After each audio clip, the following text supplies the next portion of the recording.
الحمد لله نحمده ونستعينه ونستغفره ونؤمن به ونتوكل عليه ونعوذ بالله من شرور أنفسنا ومن سيئات أعمالنا من يهده الله فلا مضل له ومن يضلله فلا هادي له وأشهد أن لا إله إلا الله وحده لا شريك له وأشهد أن محمدا عبده ورسوله أرسله بالحق بشيرا ونذيرا وداعيا إلى الله بإذنه وسراجا منيرا أما بعد فإن خير الحديث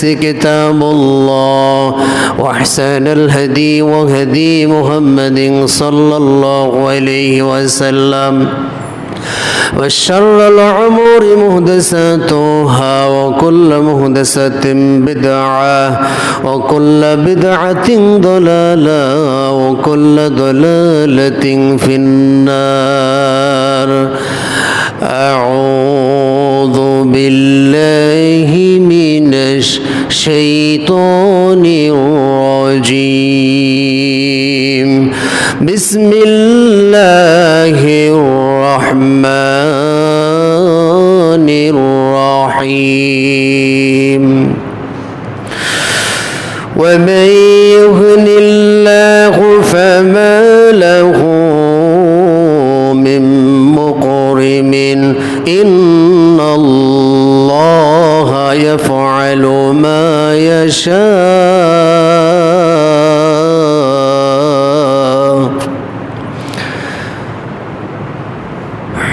আলহামদুলিল্লাহ যাবতীয় প্রশংসা সমস্ত তারিফ মহাপরাক্রমশালী আসমান এবং জমিনের এক স্বচ্ছ অধিপতি গোটা বিশ্বের রব তিনি যত বড় তার প্রশংসাও তত বড়। আমরা অন্তরের অন্তঃস্থল থেকে আল্লাহ শুকরিয়া আদায় করি বলি আলহামদুলিল্লাহ। দরুদ সালাম বর্ষিত হোক বিশ্ব মানবতার মুক্তির দূত যিনি পৃথিবীর বুকে এসেছিলেন সুসংবাদদাতা এবং সতর্ককারী হিসাবে, যাকে জীবনের চেয়েও বেশি ভালোবাসতে না পারলে পরিপূর্ণ ঈমানদার হওয়া যায় না, যার আদর্শকে বাস্তবায়ন করতে পারলে দুনিয়া এবং আখিরাতে রয়েছে সর্বোচ্চ সফলতা, সেই রাসূলের প্রতি আমরা সংক্ষিপ্ত দরুদ পাঠ করি। আমরা বলি সাল্লাল্লাহু আলাইহি ওয়াসাল্লাম। অতঃপর শান্তি বর্ষিত হোক বিশ্বের প্রত্যেকটি মুসলিম নর এবং নারীর প্রতি। সম্মানিত উপস্থিতি, আপনাদের সম্মুখে সূরা হজ এর 18 নম্বর আয়াত উপস্থাপন করেছি। এরপর ভিত্তি করে সংক্ষিপ্ত সময়ে কিছু কথা বলার চেষ্টা করব। কোরআনের আলোকে আজকে সংক্ষিপ্ত আলোচনার বিষয় পাপাচারে লিপ্ত হওয়ার ক্ষতিকর প্রভাব। পাপাচারে লিপ্ত হওয়ার ক্ষতিকর প্রভাব। বান্দা যদি পাপ করে তাহলে তার ব্যক্তি জীবনে, সামাজিক জীবনে এবং তার দিন ইসলাম মানতে গিয়ে বান্দা কি কি ক্ষতির সম্মুখীন হতে পারে, তার কি ধরনের ক্ষতি হতে পারে, কেন সে ব্যক্তি জীবনে নিরাশ, কেন সে ব্যক্তি জীবনে আজকে ব্যর্থ, কেন সে সামাজিক জীবনে ব্যর্থ, কি এমন ত্রুটি, কি এমন কারণ আছে যার কারণে আজকে মানুষ হাই হতাশ করতেছে, কি তার কারণ এবং কি তার প্রতিকার। তাহলে আজকে সংক্ষিপ্ত আলোচনার বিষয় পাপাচারে লিপ্ত হওয়ার ক্ষতিকর প্রভাবসমূহ। বান্দা যদি পাপ করে তার জীবনে কি কি ক্ষতি নেমে আসতে পারে। নিঃসন্দেহে পাপ বা গুনাহ এটা একজন মানুষকে ক্ষতিগ্রস্ত করে। যেমন ক্ষতিগ্রস্ত করে দুনিয়াতে, তেমনি পাপের বোঝা যখন ভারী হবে, কিয়ামতের দিন যখন মিজানের পাল্লায় ওজন করা হবে, পাপের পাল্লা যদি ভারী হয় তাহলে তাকে যেতে হবে জাহান্নামে। তো সুতরাং পাপ বা গুনাহ এটা আমাদের জীবন, যৌবন এবং কি আমাদের জন্য হুমকি স্বরূপ। যে ব্যক্তি যতটা পাপ থেকে, গুনাহ থেকে নিজেকে বিরত রাখতে পারবে, মূলত ওই লোকটা তত বেশি সফলতা পাবে। আল্লাহ সুবহানাহু ওয়া তাআলা সূরা শামসের 10 নম্বর আয়াতে বলেন, ওয়াকাদ খাবা মান দাসাহা। আল্লাহ রাব্বুল আলামিন বলেন, এবং সে ব্যর্থ মনোরথ হবে যে নিজেকে কলুষাচ্ছন্ন করেছে। এই আয়াত সুস্পষ্ট আমাদের দিক নির্দেশনা দিয়েছেন যে আমরা যে জীবনে ব্যর্থ হই, এই ব্যর্থ হওয়ার পিছনে সব থেকে বেশি যে বিষয়টা কাজ করে সেটা হচ্ছে আমাদের অন্তরকে পাপ দ্বারা পরিপূর্ণ করে নিজেকে কলুষাচ্ছন্ন করা, অন্ধকারাচ্ছন্ন করা। যেই লোকটা পাপের সাথে সম্পৃক্ত হবে সেই লোকটাই ব্যর্থ হবে। এটাই হচ্ছে চূড়ান্ত কথা। সম্মানিত উপস্থিতি, পাপ মানুষের জীবনে অনেক ক্ষতি বয়ে নিয়ে আসে। তো পাপ কী ধরনের ক্ষতি আমাদের করে থাকে তার সংক্ষিপ্ত কিছু বিবরণ আমরা এখন উল্লেখ করব। 1 নাম্বার বিষয় হচ্ছে অন্তর অন্ধকারাচ্ছন্ন হয়। পাপের কারণে অন্তরে কালো দাগ পড়ে, অন্তর অন্ধকারাচ্ছন্ন হয় এবং পাপের কারণে অন্তর কালো দাগ পড়ে। আব্দুল্লাহ ইবনে আব্বাস রাদিয়াল্লাহু আনহু বলেন, ইন্নানিল হাসানাহ দিয়াউন ফিল ওয়াজহি, অর্থাৎ নিশ্চয় পুণ্য বা নেকি মানুষের চেহারা, মানুষের মুখমণ্ডল, মানুষের চেহারাকে লাবণ্যময়ী করে। একজন ব্যক্তি যদি পাপ না করে, পাপকে ঠেকিয়ে রাখতে পারে, একজন ব্যক্তি যদি পুণ্যের কাজ করে, ভালো কাজ করে, তাহলে ভালো কাজের একটা প্রভাব তার চেহারার ভিতরে ফুটে ওঠে। তার গায়ের রং দেখতে কালো হলেও তার নেকির কারণে তার চেহারা থেকে এক প্রকারের লাবণ্য ফুটে ওঠে। তাকে দেখলেই মন থেকে কেমন জানি ভালো লাগতে শুরু করে, পছন্দ হয়। তাহলে এটা হচ্ছে 1 নাম্বার গুণ। আব্দুল্লাহ ইবনে আব্বাসের উক্তি এগুলি, যে নিশ্চয় পুণ্য মানুষের চেহারাকে লাবণ্যময় করে তোলে এবং তার অন্তরের জ্যোতির কারণ হয়। তার অন্তর আলোকময় হয়, জ্যোতির কারণে তার অন্তর পরিষ্কার হয়, কলব বা হৃদয় ভালো থাকে। যার হৃদয়টা ভালো তার শরীরটা ভালো, যার হৃদয় ভালো না তার শরীরটাও ওরকম ভালো না।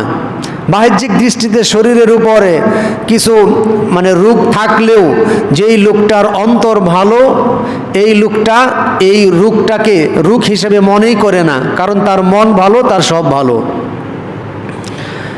এরপরে আব্দুল্লাহ ইবনে আব্বাসের আরেকটা উক্তি, সেটা হচ্ছে তিনি বলেছেন, ওয়াসাআতুন ফির রিজকি, তার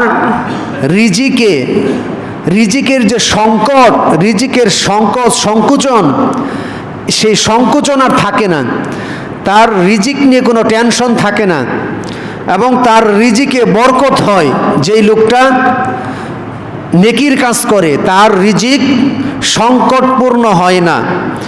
এরপরে কবিয়াতুন ফিল বাদানি, এবং তার শরীরে যথেষ্ট শক্তি থাকে। যেই লোকটা নেকির কাজ করে, যেই লোকটা পুণ্যের কাজ করে, এই লোকের শরীরে যথেষ্ট পরিমাণ শক্তি থাকে।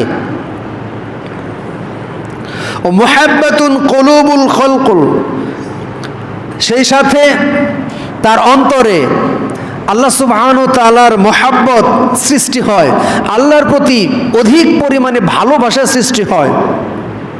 পক্ষান্তরে বান্দা যদি পাপ করে, গুনাহ করে, অন্যায় করে, এই গুনাহের কারণে তিনি বলেছেন তার চেহারা গায়ের রং ফর্সা থাকতে পারে, কিন্তু তার পাপের কারণে তার চেহারা থেকে লাবণ্য দূর হয়ে যায়। যদিও সুন্দর চেহারা, কিন্তু তারপরেও মানুষের মন থেকে তার প্রতি তেমনটা ভালোবাসা সৃষ্টি হয় না তার পাপের কারণে। এবং অন্তর কলুষযুক্ত হয় এবং রিজিকে সংকট তৈরি হয়।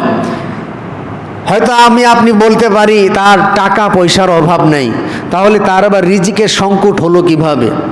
আপনি যদি পরীক্ষা করতে চান, একাধিক ব্যক্তি যারা পাপ কাজের সাথে জড়িত, অবৈধ ইনকামের সাথে সম্পৃক্ত, আপনি এদের খোঁজ খবর নিয়ে দেখবেন যে তার টাকা পয়সা থাকতে পারে, রিজিক থাকতে পারে, কিন্তু খাওয়ার মতো তৌফিক আল্লাহ রাব্বুল আলামিন তাকে দেন নাই। সে খাইতে পারে না, সে খাইতে পারে না। এটা হাজার হাজার প্রমাণ আছে যে তার টাকা পয়সা, খাবার, এগুলোর রিজিকের অভাব নাই, কিন্তু সে খাইতে পারে না। তাহলে এই যে রিজিক থেকে তাকে মাহরাম করা হয়, রিজিক থেকে মাহরাম করার কারণ হচ্ছে তার গুনাহ, তার পাপ। এরপরে অন্তরের ভিতর মহান আল্লাহ সুবহানাহু ওয়া তাআলার অসন্তোষ সৃষ্টি হয়। তার অন্তরে আল্লাহর প্রতি বিদ্বেষ, আল্লাহর প্রতি অসন্তোষের মনোভাব সৃষ্টি হয়। এটা হচ্ছে আব্দুল ইবনে আব্বাসের কিছু উক্তি। তাহলে আমরা এখান থেকে জানতে পারলাম যে পাপ করলে একজন ব্যক্তি তার চেহারা লাবণ্য হারায়, এরপরে তার রিজিকে সংকোচন হয়, শরীরে শক্তি কমে যায়, এরপরে মহান আল্লাহর প্রতি সন্তুষ্ট সে হতে পারে না। আর অনেকগুলো কারণ আমরা জানতে পারলাম। 2 নম্বর ক্ষতিকর প্রভাব হচ্ছে আত্মমর্যাদাবোধ ক্ষুণ্ণ হওয়া। একজন পাপী ব্যক্তির আত্মমর্যাদাবোধ, আত্মমর্যাদাবোধ এটা ছোট বড় ধনী গরিব সবার একটা আত্মসম্মান, আত্মমর্যাদাবোধ রয়েছে। কিন্তু কোনো পাপী ব্যক্তি যখন গুনাহের সাথে সম্পৃক্ত থাকে, তখন তার আত্মসম্মানবোধ, আত্মমর্যাদাবোধ নষ্ট হয়ে যায়। সাদ ইবনে উবাদা রাদিয়াল্লাহু তাআলা আনহু বলেছেন, যদি আমার স্ত্রীর সঙ্গে কোনো পরপুরুষকে দেখি যে আমার স্ত্রীর সঙ্গে শুয়ে আছে, তাহলে আমি তাকে আমার তরবারির ধারালো অংশ দিয়ে তাকে আঘাত করব, এর মানে তাকে আমি হত্যা করে দেব। এটা আমি মেনে নিতে পারবো না যে আমার স্ত্রীর সাথে অন্য কেউ সম্পর্ক করবে, অন্য কেউ শুয়ে থাকবে। এটা আমি সাদ ইবনে উবাদা তিনি বলতেছেন, আমি এটা কোনোভাবেই মেনে নিতে পারবো না। আমি আমার তরবারি দিয়ে তাকে দ্বিখণ্ডিত করে দেব। সাদ রাদিয়াল্লাহু তাআলা আনহু এর এই বক্তব্য মুহাম্মদ রাসূলুল্লাহ সাল্লাল্লাহু আলাইহি সাল্লামের কাছে পৌঁছলে তিনি বলেন, আমি সাদ ইবনে উবাদার থেকেও অধিক পরিমাণে, বেশি পরিমাণে আত্মমর্যাদাবোধ আমার আছে, আর আমার থেকেও বেশি আত্মমর্যাদাবোধ রয়েছে মহান আল্লাহর। তাহলে যে আপনার স্ত্রীর সাথে আরেকজন ব্যক্তি হাসাহাসি করবে, ঠাট্টা করবে, মজা করবে, এরপরে অন্য দৃষ্টিতে তাকাবে, এতে যদি আপনার আত্মসম্মান বোধে আঘাত যদি না লাগে, আপনার যদি খারাপ না লাগে, তাহলে বুঝতে হবে আপনি আত্মসম্মান বোধ বলতে আপনার ভিতরে কিছুই নাই। আপনার স্ত্রী আপনার ইজ্জত নিয়ে কেউ সিনিমিনি খেলবে, অথবা তার দিকে তাকিয়ে হাসাহাসি করবে, মজা করবে, আর এতে করে আপনি স্ব অবস্থানে ঠিক থাকতে পারবেন। যদি আপনি ঠিক থাকতে পারেন, তাহলে বুঝতে হবে আপনার ভিতরে আত্মসম্মান বোধ বলতে কিছুই নাই। আপনাকে পুরুষ বলা হবে না। সাহাবায়ে কেরামের আত্মমর্যাদাবোধ কত ছিল, নবী রাসূলের আত্মমর্যাদাবোধ কত ছিল, আর বর্তমান পরিস্থিতিতে আমাদের আত্মমর্যাদাবোধ কত নিচে নেমে গেছে যে একজন স্ত্রীর সাথে যদি অন্য কোনো ব্যক্তি একটু হাসাহাসি করে, এটাকে আমরা মনে করি এটা হতেই পারে, একটু ঠাট্টা মশকরা করতেই পারে। ভাবির সাথে যদি দেবর একটু ঠাট্টা মশকরা করে, আমাদের সমাজ আমরা এত ব্যক্তি পর্যায়ে চলে গেছি যে আমাদের এটা নিয়ে কোনো মানে তেমন কোনো প্রতিক্রিয়া আমাদের সৃষ্টি হয় না। ও মস্কারে একটু করতেই পারে। ভাবির সাথে চাচাতো মামাতো ফুফাতো ভাই, এরপরে বন্ধু প্রতিবেশী, এরা যদি একটু হাসি হাসি করে, এতে আমাদের আত্মমর্যাদা বোধে আঘাত লাগে না।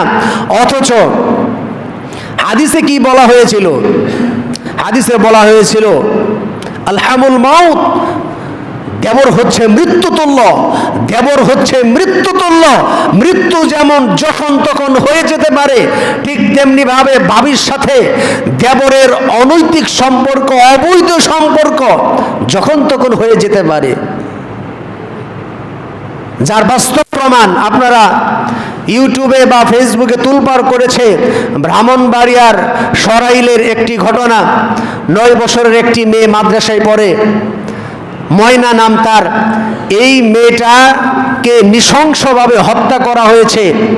অর্থাৎ এটা বিভিন্ন বেশিরভাগ মিডিয়াতে এইভাবে খবর এসেছে, এই তার মা এবং তার দেবর মানে তার চাচা, এর সাথে অবৈধ সম্পর্ক, পরক্রিয়া চলতো। তার এই পরক্রিয়ার বিষয়টা ময়না সেই মেয়েটা দেখে ফেলে। দেখে ফেলার পরে সে মানে বলে দেবে, এরকম কিছু বলে। এখানে ঘটনা এইভাবে বোঝানো হচ্ছে যে তার মা তাকে আঘাত করে দেওয়ালের সাথে, তার চাচা তার গুপ্তঙ্গে রড ঢুকিয়ে দিয়ে তাকে নৃশংসভাবে হত্যা করে মসজিদের দোতলার উপর রেখে আসে। মসজিদের দোতলার উপর রেখে আসার পরে পরের দিন যারা বক্তব্য পড়তে যায় তারা দেখে, এরপরে কান্নাকাটি শুরু করে মসজিদের ইমাম। এরপরে তার মাকে খবর দেয়। অর্থাৎ মসজিদের ইমাম এবং মুয়াজ্জিনকে ফাঁসিয়ে দেওয়া হলো, আর মসজিদের ইমাম এবং মুয়াজ্জিনকে গ্রেপ্তার করে নেওয়া হলো, এবং কি তাদেরকে 5 দিনের রিমান্ড দেওয়া হলো। আশ্চর্য ব্যাপার, মসজিদের ইমাম এবং মুয়াজ্জিনকে টার্গেট করা হলো। কোনো প্রকার তদন্ত ছাড়াই তাকে রিমান্ড দিতে হবে, রিমান্ড দিয়ে তাকে ফাঁসিয়ে দেওয়ার চেষ্টা করা হলো। আশ্চর্য ব্যাপার যে গণহত্যার সাথে যারা জড়িত অপরাধী, এদেরকে যদি আপনারা মিডিয়ায় দেখেন, এদের হাতে হাত করাও নাই, পায়ে মানে ডান্ডা বেরিয়েও নাই। কিন্তু যারা ইসলাম পন্থা ব্যক্তি, যারা ইসলাম মানে মেনে চলার চেষ্টা করে, এই সমস্ত মানুষদেরকে মিথ্যা মামলা সাজিয়ে এদেরকে যখন গ্রেপ্তার দেখানো হয়, তখন দেখবেন হাতে হাত করাও আছে আর পায়ের ভিতরে ডান্ডা বেরিয়ে আছে। কি আজীব একটা ব্যাপার! এই দেশে মনে হয় মুসলমান ইসলাম পন্থীদের কোনো দাম নাই, ইসলাম পন্থীরা এই দেশে ভ্যালুলেস, এদের কোনো মূল্যই নাই। এই হচ্ছে বর্তমান পরিস্থিতি। তাহলে আমরা যেটা বলতেছিলাম যে একজন ব্যক্তি যখন আত্মসম্মান বোধ, আত্মমর্যাদা বোধ নষ্ট হয়ে যাবে, কখন? যখন সে গুনাহের সাথে সম্পৃক্ত হবে, পাপ কাজের সাথে সম্পৃক্ত হবে, তখন তার আত্মমর্যাদা বোধ বলতে কিছুই থাকবে না, নির্লজ্জ হয়ে যাবে। এরপরে 3 নাম্বার বিষয় হচ্ছে, একজন ব্যক্তি যখন গুনাহের সাথে সম্পৃক্ত হবে, তখন সে অপদস্থ হবে, অপমানিত হবে, তাকে অপমান করা হবে। মহান আল্লাহ রাব্বুল আলামিন বলেন, ওয়ামান ইউহিনিল্লাহু ফামা লাহু মিন মুকরিমিন ইন্নাল্লাহা ইয়াফআলু মা ইয়াশাউ। আল্লাহ সুবহানাহু ওয়া তাআলা বলেন, আল্লাহ যাকে হেয় করেন, আল্লাহ যাকে অপমানিত করেন, তাকে সম্মানদাতা কেউ নাই। আল্লাহ যদি কাউকে অপমানিত করে, তাকে সম্মান দেওয়ার মতো কেউ নাই, তাকে কেউ সম্মান দেবে না। আর নিশ্চয় আল্লাহ রাব্বুল আলামিন যা ইচ্ছা তাই করেন। আর আল্লাহ রাব্বুল আলামিন অপমানিত কাদেরকে করেন? নিশ্চয় আল্লাহ রাব্বুল আলামিন সঠিক কাজ করেন। আল্লাহ রাব্বুল আলামিন অপমানিত করে যারা পাপের সাথে সম্পৃক্ত, গুনাহের সাথে সম্পৃক্ত, এই ইসলাম বিরোধিতার সাথে সম্পৃক্ত, এই সমস্ত ব্যক্তিদেরকে মহান আল্লাহ রাব্বুল আলামিন অপমানিত করে থাকেন এবং অপমানিত করেন। আর অপমান কাদের জন্য? যারা মুহাম্মদ রাসূলুল্লাহ সাল্লাল্লাহু আলাইহি সাল্লামের আনিত বিধান পরিত্যাগ করে, মুহাম্মদ রাসূলুল্লাহ সাল্লাল্লাহু আলাইহি সাল্লামের আদেশের বিরোধিতা করে, এদের জন্যই মূলত অপমান, লাঞ্ছনা। এ মর্মে মুসনাদ আহমদের 5114 থেকে 5115 নম্বর হাদিসে ইবনে ওমর রাদিয়াল্লাহু থেকে বর্ণিত, আল্লাহ রাসূল সাল্লাল্লাহু আলাইহি সাল্লাম বলেছেন, বুইস্তু বিস-সাইফ হাত্তা ইউবাদাল্লাহু লা শারীকা লা ওয়া জুইলা রিজকি তাহতা জিল্লার রুমহি ওয়া জুইলা জিল্লাতু ওয়াস-সাগরু আলা মান খালাফা আমরি। আল্লাহ রাসূল সাল্লাল্লাহু আলাইহি সাল্লাম বলেন, কিয়ামতের পূর্বে আমাকে তরবারি সহ পাঠানো হয়েছে, ও জুইলার রিজকি তাহতা জিল্লির রুমহি, আর আমার রিজিকের ব্যবস্থা বললাম তরবারির ছায়ার নিচে আমার রিজিক। আল্লাহ রাসূল কি বলেছেন? আল্লাহ রাসূলের রিজিক কিসে? বল্লমের ছায়ার নিচে, তরবারির ছায়ার নিচে। অর্থাৎ তিনি যারা ইসলাম মানে না, যারা ইসলামের কাজে বাধা প্রদান করে, এদের সাথে আল্লাহ রাসূল ফাইট করবে। ফাইট করার পরে এদের যে রিজিক বা সম্পদ থাকবে, গনিমত হিসেবে আল্লাহ রাসূল এগুলো পাবেন, আর এগুলি হচ্ছে আল্লাহ রাসূলের রিজিক। এরপরে তিনি বলেন, ওয়াজুইলা জিল্লাত ওয়াস সাগর, এবং অপমান, লাঞ্ছনা হচ্ছে ওই সমস্ত ব্যক্তিদের জন্য যারা আমি নবী মুহাম্মদ রাসূলুল্লাহ সাল্লাল্লাহু আলাইহি ওয়াসাল্লামের যে আদেশ, এই আদেশের যারা বিরোধিতা করে, এদের জন্যই মূলত অপমান, এদের জন্য মূলত লাঞ্ছনা। তাহলে রাসূলের বিরুদ্ধে আচরণ যারা করে, এরাই মূলত অপমানিত হয়। 4 নম্বর বিষয়, গুনাহের সাথে সম্পৃক্ত ব্যক্তি লজ্জাহীন হয়ে থাকে। এর কোনো লজ্জাই নাই, এর কোনো শরম, হায়া বা লজ্জা কিছুই থাকে না গুনাহের সাথে সম্পৃক্ত হওয়ার কারণে। আম্বিয়া কেরামের বিখ্যাত উক্তি, ইসলাম তাস্তাহি ফাফআল মা শিতা, অর্থাৎ যদি তোমার লজ্জা না থাকে তাহলে তুমি যা ইচ্ছা তাই করতে পারো। একজন ব্যক্তির ভিতরে যদি লজ্জাই না থাকে, চক্ষু লজ্জা, মানুষে দেখে কি বলবে, তো এই ধরনের যে একটা লজ্জা থাকে, অপরাধ করলে আমি যদি এই অপরাধটা করি তাহলে মানুষে আমাকে কি বলবে, এটা একটা লজ্জা থাকার দরকার। এই চক্ষু লজ্জাও যার ভিতরে নাই, যে কোনো অন্যায় করতে সে কখনো দ্বিধাবোধ করবে না, যার ভিতরে লজ্জাই নাই। অনেক নির্লজ্জ ব্যক্তি বলে থাকে, আর আমি তো আল্লাহরে দেখেই ভয় পাই না, আবার মানুষের দেখে কি ভয় পাবো, আল্লাহরে দেখেই ডরাই না, তোমার দেখে কি ডরাইবো। নির্লজ্জ মানুষ, যার ভিতরে লজ্জা নাই তার ভিতরে কোনো ঈমান নাই, যার ভিতরে হায়া নাই তার ভিতরে ঈমান নাই। লজ্জা হচ্ছে ঈমানের অর্ধেক। সুতরাং যে ব্যক্তি গুনাহের সাথে সম্পৃক্ত, এই ব্যক্তি লজ্জাহীন হয়, নির্লজ্জ হয়ে থাকে। আর নির্লজ্জ ব্যক্তি যা ইচ্ছা তাই করতে পারে। এরপরে পাপের কারণে হৃদয় অধঃপতিত হয়। মানুষের হৃদয়ে চাটাইয়ের পাতার মতো একটার পর একটা ক্রমান্বয়ে ফিতনার প্রাদুর্ভাব হয়। অর্থাৎ যেই লোকটা পাপের সাথে সম্পৃক্ত, তার হৃদয়ে কালো দাগ পড়তে থাকে। আর যেই লোকটা পাপের সাথে সম্পৃক্ত না, অথবা পাপ করার সঙ্গে সঙ্গে তওবা করে ভালো কাজ করে, তার হৃদয় সাদা পাথরের মতো মসৃণ থাকে। আর কিয়ামত পর্যন্ত আল্লাহ রাব্বুল আলামিন ওই ব্যক্তিকে ওইভাবে নিরাপদ রাখেন। 6 নম্বর বিষয়, বক্ষ সংকুচিত হয়। পাপ বা অন্যায় করার কারণে বক্ষ সংকুচিত হয়। আল্লাহ রাব্বুল আলামিন বলেন, فمن يرد الله أن يهديه يشرح صدره للإسلام ومن يرد أن يضله يجعل صدره ضيقا حرجا كأنما يصعد في السماء كذلك يجعل الله الرجس على الذين لا يؤمنون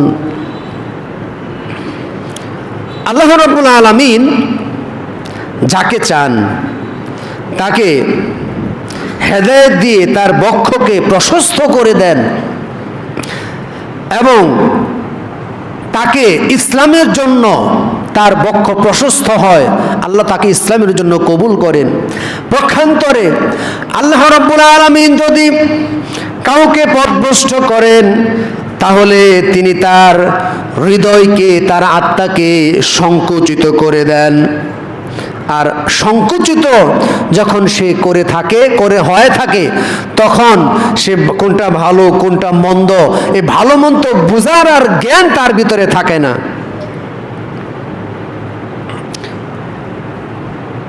আর আল্লাহ রাব্বুল আলামিন যখন কোনো পাপী ব্যক্তির অন্তরে গুমরাহি ঢেলে দেন তখন এই লোকটা আর ইসলামের কাজ করতে পারে না, ইমানের কাজ করতে সে উৎসাহিত হয় না। এরপরে অন্তরে মরিচা পড়ে, পাপের কারণে মানুষের অন্তরে মরিচা পড়ে। আল্লাহ রাব্বুল আলামিন যেই সমস্ত ব্যক্তির অন্তর মরিচা পড়েছে তাদের একটা দৃষ্টান্ত দিতে গিয়ে সূরা মুতাফফিফিনের 14 নম্বর আয়াতে বলেন, ইযা তুতলা আলাইহি আয়াতুনা ক্বালা আসাতিরুল আউয়ালিন কাল্লা বাল রানা আলা কুলুবিহিম মা কানু ইয়াকসিবুন। আচ্ছা, যাদের অন্তরে মরিচা পড়ে গেছে, কার অন্তরে মরিচা পড়ে গেছে এটা বুঝবেন কিভাবে? দেখুন, এইভাবে এখন যদি বোঝায় তাহলে বুঝতে পারবেন। আল্লাহ বলতেছেন যাদের অন্তরে মরিচা পড়ে গেছে তাদের কাছে যদি আমার এই আয়াত তেলাওয়াত করা হয়, যাদের অন্তর মরিচা পড়েছে তাদের কাছে যদি কোরআনের এই সুস্পষ্ট বাণীগুলি, আদেশ উপদেশগুলি যখন উপস্থাপন করা হয়, ইজা তুতলা আলাইহি আয়াতুনা ক্বালা, তখন তারা কি বলে জানেন? আসাতিরুল আউয়ালিন। তারা বলে এগুলো তো শুনি, প্রত্যেক শুক্রবারই শুনি, এটা তো সেই কালের কথা, এই 1400 বছর আগের কথা, আর এগুলো তো সেই কালের গল্প কাহিনী, এটা তো প্রত্যেক শুক্রবারই শুনি। মানে এরকম একটা ভাব তার অন্তরে চলে আসে। যখন কোরআনের আয়াতে সুস্পষ্ট দলিল প্রমাণাদি উপস্থাপন করা হয় তখন তারা বলে এটা তো সেই কালের উপকথা, সেই কালের কল্প কাহিনী, তাহলে এগুলো তো শুনি। মানে এরকম মেজাজে সে গ্রহণ করে এই কোরআন দিয়ে উপদেশ দেওয়া হলে। এটা কারণ কি? এটার কারণ হচ্ছে কাল্লা, কখনো নয়, বাল রানা আলা কুলুবিহিম মা কানু ইয়াকসিবুন, কারণ তাদের অন্তরে মরিচা পড়ে গেছে, তাদের অন্তরে ঝং ধরেছে, যার কারণে তারা এই ধরনের কোরআন এবং হাদিসের কথা বললে এটা তারা সহজভাবে গ্রহণ করতে পারে না, তাদের অন্তর কেঁপে ওঠে না, বরং তারা এটা অবহেলা মতো করেই তারা এটা গ্রহণ করে থাকে এবং অনেক যুক্তি তর্ক দিয়ে থাকে। এই যুগে কোরআন মানা সম্ভব না, এই যুগে কোরআন হাদিস হুবহু আমল করা সম্ভব না, এখন কি মানা সম্ভব? মানে এই ধরনের উক্তি তার অন্তর থেকে বের হয়। 8 নাম্বার বিষয়, মানব হৃদয়ে আল্লাহর মাহাত্ম্য দুর্বল করে দেয়। আল্লাহ রাব্বুল আলামিন বলেন, ইয়া আইয়ুহাল্লাযীনা আমানু তাকুল্লাহা ওয়াল তানজুরু নাফসুম মা কদ্দামাত লিগাদ ওয়াত্তাকুল্লাহা ইন্নাল্লাহা খাবীরুম বিমা তা'মালুন। আল্লাহ রাব্বুল আলামিন বলেন, হে ঈমানদারগণ, আল্লাহকে ভয় করো। ওয়াল তানজুরু নাফসুম মা কদ্দামাত লিগাদ, এবং তুমি আগামীকাল তুমি অগ্রে কি পাঠিয়েছো এই বিষয়টা নিয়ে তুমি চিন্তা করো, যে এই যে আমাদের জীবন থেকে যে মূল্যবান সময়টুকু আমরা হারিয়ে ফেলছি, যেদিন থেকে আমার হিসাব শুরু, যেদিন থেকে আমি বুঝি, তো আমি তো পাঠাচ্ছি, কি পাঠাচ্ছি? যদি আমি গুনাহ করে থাকি সেটার হিসাব আমাকে দিতে হবে। তো আমি ভালো মন্দ কি পাঠাচ্ছি আল্লাহর কাছে, এই বিষয়টা নিয়ে যে একটা চিন্তা, এই যে চিন্তার একটা মানে ভাবনা, এই ভাবনাটুকু মানুষের হৃদয়ে দুর্বল করে দেয় এই গুনাহ। এই বিষয়ে তার কোনো জ্ঞানই থাকে না, তার কোনো উপলব্ধি থাকে না যে আমি কি পাঠাচ্ছি আগামীকালের জন্য, কিয়ামতের দিনের জন্য আমি কি পাঠাচ্ছি, আমি কি আমল পাঠাচ্ছি, কি আমল করতেছি, এটা কি পাঠাচ্ছি, এই বিষয়ের যে চিন্তা ভাবনা করা দরকার, এই চিন্তা ভাবনা করার কোনো স্পৃহা তার অন্তরে থাকে না, এটা থাকাটা দুর্বল হয়ে যায়। সুতরাং তোমরা আল্লাহকে ভয় করো, নিশ্চয় তিনি তোমরা যা কিছু করো সব কিছু তিনি জানেন। সম্মানিত উপস্থিতি, এরপরে আমরা আলোচনা করব দুনিয়াবী জীবনে বান্দার উপরে পাপের প্রভাব। এক নাম্বার হচ্ছে পাপের পুনরাবৃত্তি। একজন ব্যক্তি যখন পাপ করতে থাকে, এই পাপ যে কোনো মানুষ একটা কথা বলে যে অভ্যাস মানুষের দাস। আপনি যদি একটা জায়গায় একটা অন্যায় করেন, একে একে একদিন, 2 দিন, 3 দিন করলেন, দেখবেন যে আপনার ওই পাপটা করার মতো চতুর্থ দিন এসেও ওই একই পাপটা করার মতো আপনার মানে অভ্যাস সৃষ্টি হয়। অর্থাৎ পাপের পুনরাবৃত্তি। একটা অন্যায় করলো, এই অন্যায়টা সে আবার করবে, আবার করবে, আবার করবে, এইভাবে পাপের পুনরাবৃত্তি ঘটে। এই দুনিয়াবী জীবনে বান্দার এই পাপের কারণে এই প্রভাব সৃষ্টি হয় যে অভ্যস্ত হয় পাপের কারণে। সে একটা ছেলে যখন পর্নোগ্রাফিতে আসক্ত হয়, তখন একদিন দেখে ভালো লাগে, আরেকদিন দেখে দেখতে দেখতে দেখতে দেখতে এটা এমন পর্যায়ে যায় সে সুযোগ পেলেই এই খারাপ ভিডিও দেখে পর্নোগ্রাফিতে আসক্ত হয়। ওই যে তার ভালো লাগে, অভ্যস্ত হয়ে যায়। একজন ব্যক্তি যখন মিথ্যা বলে, এই মিথ্যা বলতে বলতে তার মিথ্যা বলাটা তার জন্য সহজ হয়ে যায়। সে যে কোনো পরিস্থিতিতে মিথ্যা বলতে পারে, যে কোনো জায়গায় সে মিথ্যা বলে। মিথ্যা বলতে বলতে তার অন্তর আর কেঁপে ওঠে না, পাপের পুনরাবৃত্তি করে অভ্যস্ত হয়ে যায়। এরপরে 2 নাম্বার বিষয়, আল্লাহ কর্তৃক বান্দাকে ভুলে যাওয়া। আল্লাহ কর্তৃক বান্দাকে আল্লাহ সুবহানাহু ওয়া তাআলা ভুলে যায়। এই যে ব্যক্তি অনবরত পাপের সাথে লিপ্ত হয়, আল্লাহ রাব্বুল আলামিন তাকে ভুলে যায়। এরপরে 3 নম্বর, আল্লাহ রহমত ও নিয়ামত থেকে সে বঞ্চিত হয়। আল্লাহ রহমত এবং আল্লাহর যে নিয়ামত, এই নিয়ামত রহমত থেকে এই ব্যক্তি বঞ্চিত হয়, আযাব অবধারিত করে। 5 নম্বর, পাপ রিজিক থেকে মাহরুম করে। পাপ রিজিক থেকে মাহরুম করে দেয়। সম্পদের বরকত দূরীভূত হয়। সম্পদের যে বারাকা থাকার কথা ছিল, যেই পরিমাণ টাকা ইনকাম হয়, এই পরিমাণের সে মাস শেষে দেখা যায় কিছুই নাই, কারণ সম্পদের কোনো বারাকা তার সংসারে নাই। এই সম্পদের বারাকা না থাকার কারণ হচ্ছে এই গুনাহ বা পাপ। এরপরে দুনিয়াতে জীবনযাপন সংকীর্ণ হয়, রোগ ব্যাধি এবং কষ্টভোগ হয়। রোগ ব্যাধি কষ্টভোগ হয়, রোগ ব্যাধি কষ্টভোগ হয়। এটার 2টা বিষয় ব্যাখ্যা আমি বোঝাবো। রোগ ব্যাধি, মানুষের যে রোগ হয়, রোগ ব্যাধি হয় বা বিভিন্ন কষ্টের জর্জরিত হয়ে থাকে, এটার 2টা কারণে হয়। 1 নম্বর কারণ হচ্ছে রোগ ব্যাধি, কষ্ট, যন্ত্রণা, যাতনা, এগুলো হয়ে থাকে। 1 নম্বর কারণ, আল্লাহ সুবহানাহু ওয়া তাআলা তাকে পরীক্ষা করতেছে। তাকে পরীক্ষা স্বরূপ সে এই রোগ দেওয়ার পরে, এই কষ্ট দেওয়ার পরেও সে আল্লাহর ইবাদত সঠিক মতো করে কি করে না, এই বিষয়টা দেখার জন্য মূলত আল্লাহ রাব্বুল আলামিন তাকে একটা রোগ দেয়, একটা ব্যাধি দেয়, একটা যন্ত্রণা দেয়, এর একটা টেনশন দিয়ে থাকে। আর এর কারণে গুনাহ ক্ষমা হয়ে থাকে। আল্লাহ পরীক্ষা স্বরূপ বান্দাকে রোগ দেয়, কষ্টের মধ্যে ফেলে। 2, আল্লাহ সুবহানাহু ওয়া তাআলা মানুষকে কষ্টে ফেলায় বা রোগ দিয়ে থাকে তার পাপের কারণে। সে অন্যায় করে, পাপ করে, এই পাপ মোচনের জন্য অথবা শাস্তি স্বরূপ তাকে রোগ ব্যাধি কষ্ট যাতনা দিয়ে থাকে।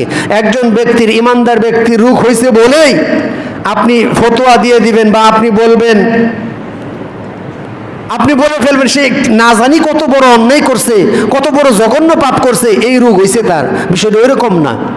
আল্লাহ রাব্বুল আলামিন যুগে যুগে নবী রাসূল, যুগে যুগে আম্বিয়া কেরাম ইমানদার ব্যক্তিদেরকেই বেশি পরীক্ষা করেছেন, তাদেরকে বেশি কষ্ট যাতনার মধ্যে ফেলেছেন। এর মানে এই নয় সে অন্যায় করছে আর আল্লাহ তাকে শাস্তি দিচ্ছেন, ওইরকম না। তাহলে আমরা ধারণা করার কোনো কারণ নাই যে একজন মানুষ অসুস্থ হয়েছে বলেই যে আল্লাহ তাকে শাস্তি দিচ্ছেন, ওরকম না। এটা পরিপূর্ণ জ্ঞান আল্লাহর কাছে, আল্লাহ ভালো জানেন কি কারণে, হয়তো পরীক্ষা স্বরূপ অথবা গুনাহের শাস্তি স্বরূপ। আমরা সরাসরি কোনো ব্যক্তি যদি অসুস্থ হয় তাকে আমরা এই কথা বলতে পারবো না যে সে এমন একটা অপরাধ করছে, এই অপরাধের কারণে তার শাস্তি হচ্ছে। এরপরে ব্যক্তির দ্বীনের উপর কি প্রভাব পড়ে এই গুনাহ? এক নাম্বার প্রভাব হচ্ছে পাপ অন্যায় করার কারণে ঈমান বিনষ্ট হয়ে যায়। পাপ করতে করতে করতে করতে ঈমান নষ্ট হয়ে যায়। এরপরে হেদায়েতের পরে গুমরাহ হয়ে যায়। অনেক ব্যক্তি দেখবেন হেদায়েত একসময় ভালো ইবাদত করত, ভালো দান সদকা করত, ভালো সালাত আদায় করত, ভালোভাবে ইসলাম মানত, আবার দেখবেন এক পর্যায়ে গিয়ে সে হুচট খেয়ে যায়, সে আগের মতো ইসলাম মানে না। এটা হচ্ছে কিসের কারণে? এই হেদায়েত হওয়ার পরে গুমরাহ হয়, এটাও পাপের কারণে। এরপরে পাপের প্রতি আসক্ত হওয়া, ক্ষমা থেকে মাহরুম হওয়া, আল্লাহর নিকট লাঞ্ছিত হওয়া, ক্ষমা থেকে সে মাহরুম হয়। পাপ করতে করতে করতে করতে ক্ষমা থেকে মাহরুম হয়। এই ব্যাপারে আমরা একটা হাদিস উপস্থাপন এর আগেও করেছিলাম। আল্লাহ রাসূল সাল্লাল্লাহু আলাইহি ওয়াসাল্লাম বলে, হাদিসটি বুখারীতে, কুল্লু উম্মতি মুআফান, আমার উম্মতের সবাইকে ক্ষমা করে দেওয়া হবে, ইল্লাল মুজাহিরুন, কিন্তু ওই সমস্ত ব্যক্তিদের ক্ষমা করা হবে না যে সমস্ত ব্যক্তিরা একটা অন্যায় করছে, একটা পাপ করছে রাতের আধারে, রাতের অন্ধকারে পাপ করেছে। আল্লাহ দয়ালু, আল্লাহ তার পাপটা গোপন রেখেছেন। কিন্তু এই লোকটা কি করলো? রাতের অন্ধকারচ্ছন্ন যে অন্যায়, যে পাপ সে করেছিল, আল্লাহ গোপন রেখেছিল। এই লোকটা সকাল হলে বলল, ইয়া ফুলান, হে অমুক, আমি অমুক রাতে এই অন্যায় করেছি, এই অন্যায় করেছি। যখন এই ধরনের কথা বলে, তখন আল্লাহ যে তার পাপটা গোপন করে রেখেছিলেন, এই গোপন পাপ আর গোপন থাকে না, এটা প্রকাশিত হয়ে যায়। তাহলে এই সমস্ত ব্যক্তিদেরকে আল্লাহ রাব্বুল আলামিন ক্ষমা করবে না। আপনাদের এই হাদিস থেকে নসিহত স্বরূপ আবার বলতেছি, শয়তানের ওয়াসওয়াসায় পড়ে যদি আমরা কোনো পাপ করি রাতের অন্ধকারে, খবরদার আপনার প্রাণপ্রিয় স্ত্রীকেও এই কথা বলবেন না। আপনি একটা অন্যায় করছেন, একটা পাপ করছেন শয়তানের ওয়াসওয়াসায়, খবরদার, এটা আপনি জানেন আর আল্লাহ জানে, আর যেন কেউ না জানে। যখনই কোনো দ্বিতীয় ব্যক্তি জানবে, তখন এই ব্যক্তি হবে আপনার সাক্ষী কিয়ামতের দিন। এ আপনার বিরোধিতা করবে। যখন এই ব্যক্তিরা, আপনি যখন জান্নাতে যাইতে চাইবেন আর সে যখন জাহান্নামে যাইবে, তখন আল্লাহকে ডাক দিয়ে থামিয়ে দিবে, বলবে, আল্লাহ, এ তাকে জান্নাতে দিচ্ছ, এ তো এই ধরনের বড় একটা পাপ করেছে, সেটা আমারে বলছিল। তখন কেমন হবে? এজন্যে আমরা বলবো, পাপ সেটা অন্ধকারে হোক আর প্রকাশ্যে হোক, গোপনে হোক আর প্রকাশ্যেই হোক, প্রকাশ্যে গোপনে সব ধরনের পাপ থেকে নিজেকে বিরত রাখতে হবে। তবে যদি কোনোভাবে একা একা কোনো পাপ হয়েই থাকে, তাহলে সেই পাপ যেন আমরা কাউকে না বলি। যখনই বলবেন তখনই আপনি আল্লাহ যে আপনার পাপটা গোপন করেছিল, এটা আর গোপন থাকবে না। এরপরে শরঈ ইলম থেকে বঞ্চিত হওয়া, যারা গুনাহের কাজে সম্পৃক্ত এই সমস্ত ব্যক্তিরা শরঈ ইলম, কোরআন হাদিসের যে ইলম, এই ইলম থেকে বঞ্চিত হয়। সে কোরআন হাদিসের ইলম অর্জন করতে পারে না, ধরে রাখতে পারে না, কোরআন হাদিসের আমল করতে পারে না, কারণ সে অন্যায়ের সাথে সম্পৃক্ত। তার এগুলো ভালো লাগে না, তার মাথায় ধরে না। সুতরাং যদি শরঈ ইলম থেকে বঞ্চিত না হন, তাহলে গুনাহ ঠেকিয়ে রাখতে হবে। এরপরে কবিরা গুনাহের কারণে নেক আমল নিষ্ফল হয়ে যায়, দোয়া কবুল না হওয়া, দোয়া কবুল না হওয়ার আলামত হচ্ছে গুনাহের কাজ করা, বারবার গুনাহে অভ্যস্ত হওয়া। গুনাহের কাজ করলে আল্লাহ দোয়া কবুল করে না। নবী রাসূল ফেরেশতাদের দোয়া থেকে বঞ্চিত হওয়া, যারা গুনাহের সাথে সম্পৃক্ত এদের জন্য নবী রাসূল বা ফেরেশতারা যে দোয়া করে থাকে এটা থেকে সে বঞ্চিত হয়। এরপরে পাপীর প্রতি পশু পাখিও অভিশাপ দিতে থাকে। এরপরে জাহান্নামী হওয়া, পাপী ব্যক্তি গুনাহের কারণে সে জাহান্নামী হবে। এরপরে আমরা আসি সর্বশেষ পয়েন্ট, সমাজের উপরে পাপের প্রভাব। সমাজের উপরে কি ধরনের প্রভাব পড়ে থাকে একজন গুনাহগার ব্যক্তির? সমাজের উপর যে ধরনের প্রভাব পড়ে থাকে সেটা হচ্ছে দুনিয়ার বরকত দূরীভূত হওয়া, এরপরে শত্রুদের কাছে পরাভূত হওয়া, পৃথিবীতে ভূমিকম্প হওয়া। মানে আপনার যে শত্রু আছে তার সাথে আপনি কোনো দিক দিয়ে পাবেন না যদি আপনি অন্যায় করেন, যদি আপনি পাপ কাজ করে থাকেন। এরপরে নিরাপত্তা ও শান্তি বিদূরিত হওয়া, নিরাপত্তা এবং শান্তি নষ্ট হয় মূলত এই পাপের কারণে। সমুদ্রে ও স্থলে বিপর্যয় ছড়িয়ে পড়ে, সমাজের সদস্যদের মাঝে বিদ্বেষ ছড়িয়ে পড়া, সমাজের সদস্যের সাথে বিদ্বেষ ছড়িয়ে পড়া, হিংসাহিংসি করা, এরপরে অহংকার এগুলো বৃদ্ধি পাওয়া, এগুলো হয় গুনাহের কারণে। এরপরে প্রাণীকুল গাছপালা ও সৃষ্টি জগতের উপর পাপের প্রভাব পড়ে।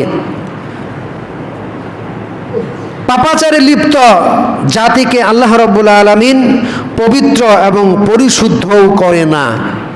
তাহলে আমরা এই সমাজের উপরেও এই ধরনের প্রভাব পড়ে যদি আমরা গুনাহের সাথে সম্পৃক্ত থাকি। আর যদি আমরা গুনাহ থেকে তওবা করি, যদি আমরা তওবা করে আল্লাহ সুবহানাহু ওয়া তাআলার বিধিবিধান অনুযায়ী আমাদের জীবন পরিচালিত করতে পারি, আমরা যদি পরিশুদ্ধ হয়ে চলি, তাহলে আল্লাহ রাব্বুল আলামিন আমাদেরকে তিনি ক্ষমাও করবেন এবং সফলতাও দান করবেন। আর যদি আমরা অন্যায়ের সাথে সম্পৃক্ত থাকি, একের পর এক অন্যায় করি, গোপনেও যদি অন্যায় করি, গোপনে করলেও আল্লাহ গোপন প্রকাশে সবই জানেন। সুতরাং আসুন আমরা আজকের এই আলোচনা থেকে শিক্ষা গ্রহণ করি যে আমরা কোনো প্রকার পাপের সাথে সম্পৃক্ত যেন না হই। কারণ পাপ আপনার শত্রু, গুনাহ আপনার শত্রু। পাপের কারণে আপনি দুনিয়াতে ব্যর্থ হবেন, ব্যক্তি, পরিবার, সমাজ সব ক্ষেত্রে আপনি ব্যর্থ হবেন এবং অশান্তির আগুন দাউ দাউ করে জ্বলবে। আপনি যতই চেষ্টা করেন, যতক্ষণ পর্যন্ত পাপকে ঠেকাতে না পারবেন ততক্ষণ পর্যন্ত আপনি শান্তি পাওয়ার জন্য যত প্রকারের পদ্ধতি আছে, যতই পদ্ধতি গ্রহণ করেন না কেন আপনি শান্তি পাবেন না, অশান্তির আগুন দাউ দাউ করে জ্বলবে। তো সুতরাং আসুন আমরা পাপকে ঠেকিয়ে রাখার চেষ্টা করি, সব ধরনের বড় ছোট সব ধরনের অন্যায় থেকে নিজেকে বিরত রাখার চেষ্টা করি। আল্লাহ রাব্বুল আলামিন আমাদেরকে সব প্রকারের অন্যায় থেকে আল্লাহ আমাদের হেফাজত করুন। আমরা বলি আল্লাহুম্মা আমিন। বারাকাল্লাহু লানা ওয়া লাকুম ফিল কুরআনিল